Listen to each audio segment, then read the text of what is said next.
Assalamualaikum warahmatullahi wabarakatuh. Perkenalkan, nama saya Iksan Maulana dengan NIM L1A119025, kelas R002, Prodi Kehutanan, Universitas Jambi.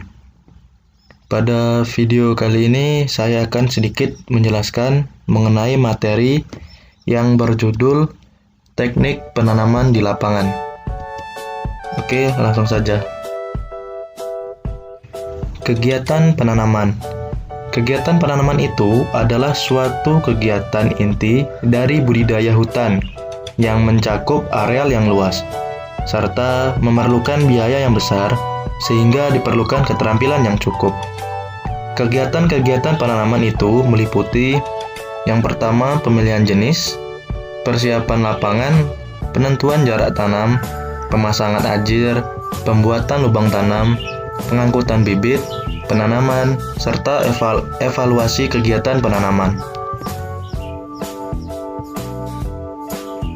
Sebenarnya, ada beberapa jenis penanaman, yaitu ada penanaman rutin untuk produksi, penanaman pengayaan, konservasi jenis, reboisasi, dan rehabilitasi bekas areal tambang. Dan ada pula tujuan dari kegiatan penanaman ini adalah agar mendapatkan tegakan yang sehat, serta memiliki persediaan tanaman yang cukup di masa yang akan datang. Oke, kita lanjutkan. Dari kegiatan-kegiatan penanaman yang sudah disebutkan tadi, kita akan membahas secara singkat satu persatu. Yang kita mulai dulu dari pemilihan jenis pohon.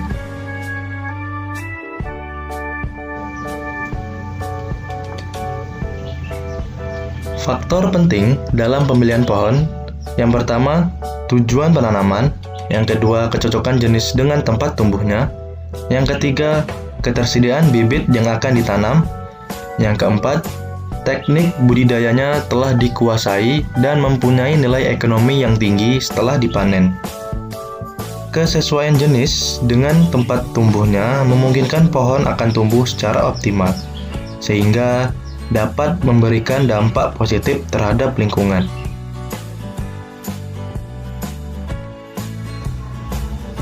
Acuan dalam memilih jenis tanaman. Yang pertama, kegunaan dan manfaat jenis yang akan diusahakan. Yang kedua, nilai ekonomi pasar. Yang ketiga, mampu beradaptasi dengan lingkungan.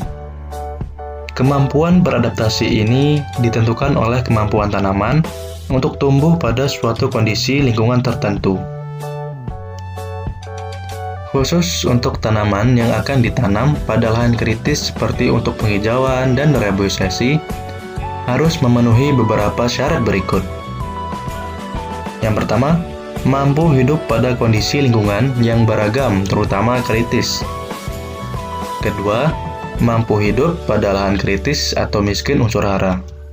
Yang ketiga, mampu hidup pada lahan terbuka. Yang keempat, cepat tumbuh.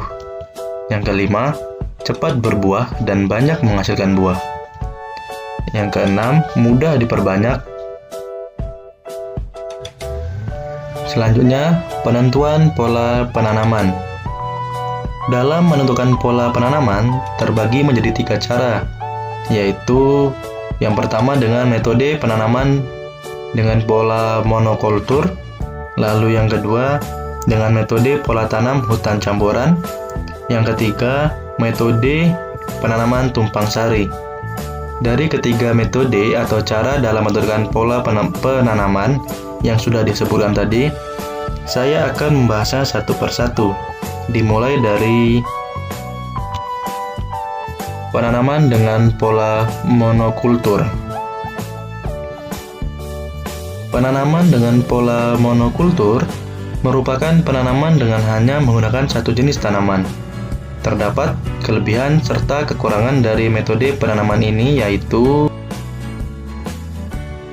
yang pertama, kelebihannya, volume kayu lebih banyak, kualitas lebih baik, lebih seragam dibandingkan dengan pola penanaman campuran, pengelolaannya lebih mudah, serta memiliki kekurangan. Yang pertama, jika terserang hama penyakit, penyebarannya lebih mudah meluas. Yang kedua, tingginya persaingan antar pohon untuk mendapatkan hara. Selanjutnya, metode penanaman dengan pola tanam hutan campuran. Kelebihan dari pola ini yang pertama, lebih tahan terhadap gangguan penyakit. Yang kedua, lebih tahan terhadap terpaan angin. Yang ketiga, penggunaan ruang tumbuh maupun sistem perakarannya lebih baik. Yang keempat, variasi lahan dapat dimanfaatkan secara maksimal. Yang kelima, cocok untuk perbaikan kualitas lahan dan lingkungan. Dan kekurangannya adalah jika proses penebangan tidak dilakukan secara hati-hati, dapat menyebabkan kerusakan pada tanaman lain di sekitarnya. Yang kedua, perawatannya lebih sulit. Yang ketiga, terjadi perebutan unsur hara.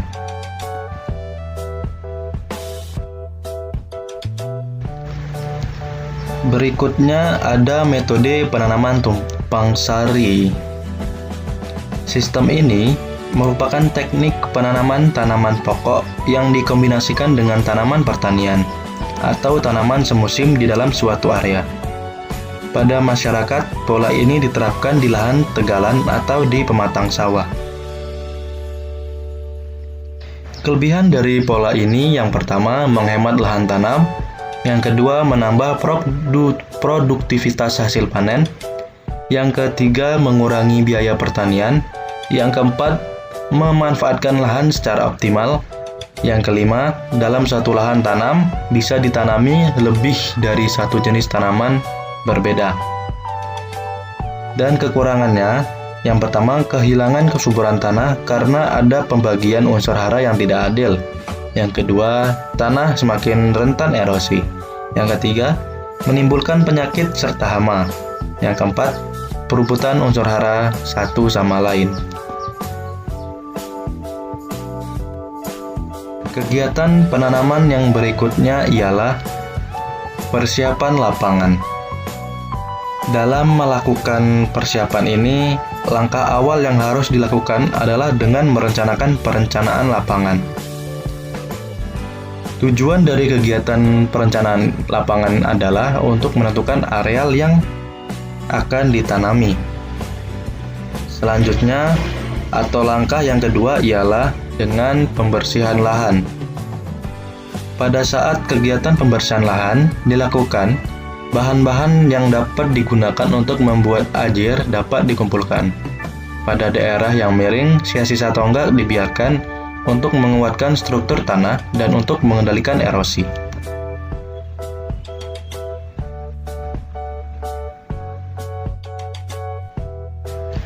Selanjutnya adalah penentuan jarak tanam. Terdapat faktor-faktor yang mempengaruhi penentuan jarak tanam.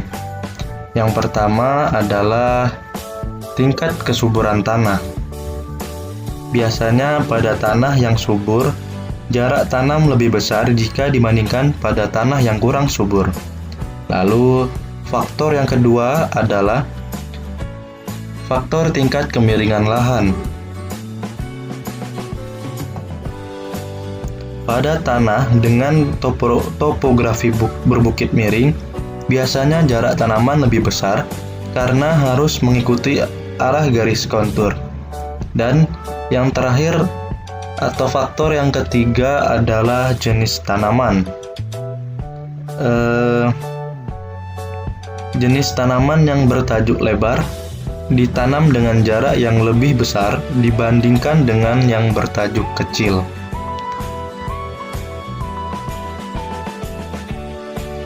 Apa jarak tanam harus diatur?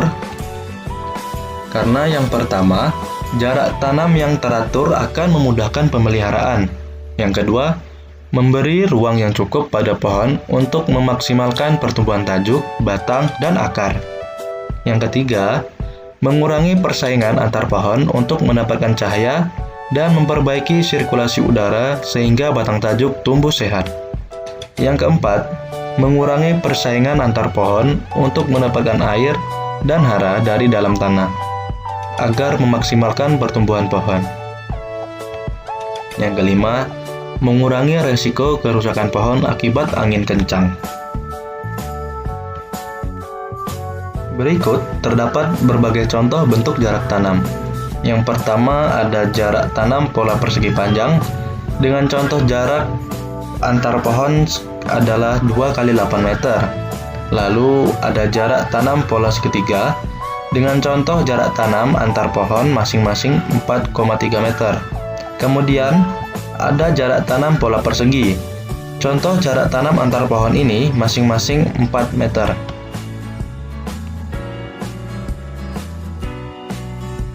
Selanjutnya ada pemasangan ajir. Tujuan dari pemasangan ajir ini adalah yang pertama, membentuk barisan penanaman yang lurus dan teratur.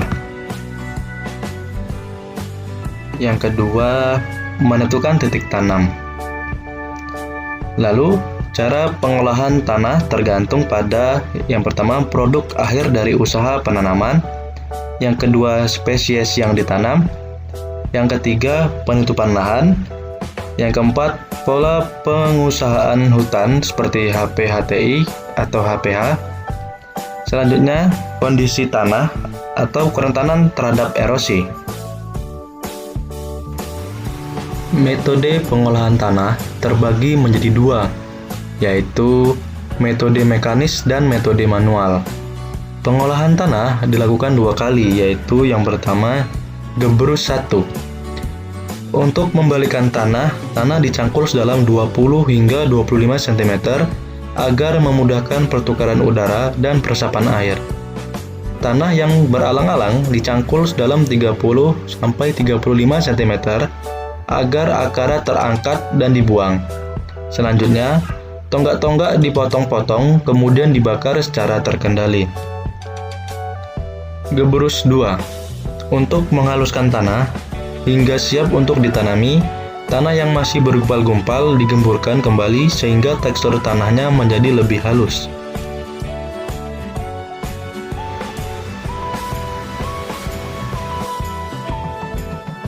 Selanjutnya, pembuatan lubang tanam.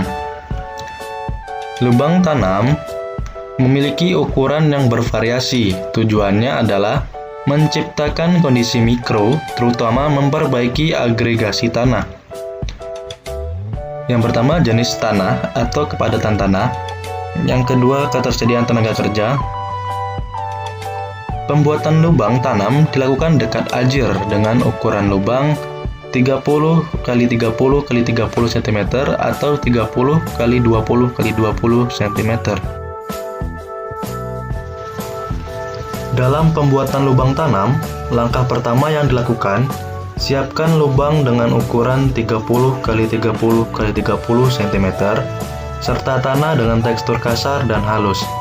Lalu, masukkan tanah dengan tekstur kasar terlebih dahulu, kemudian disusul tanah halus.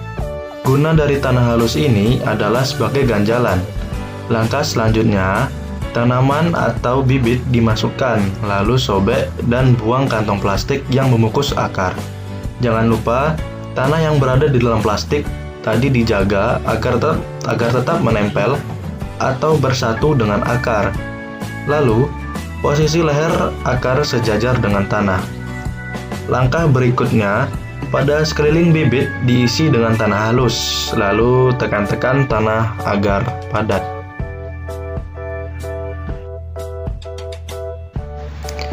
Selanjutnya, pengangkutan bibit.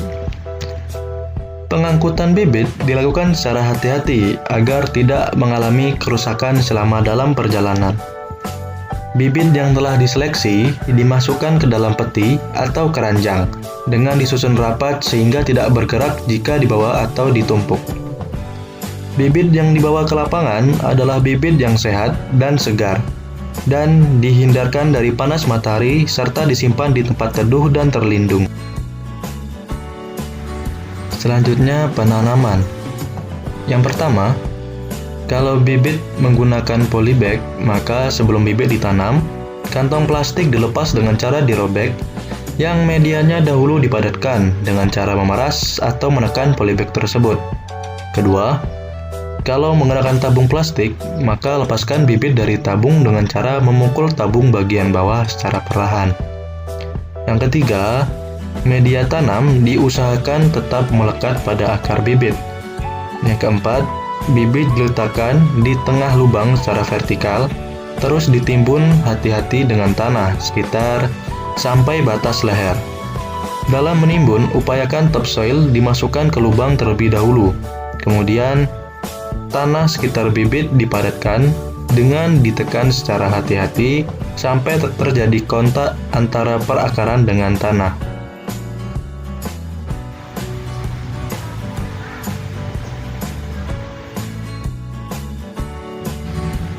Selanjutnya, evaluasi kegiatan penanaman.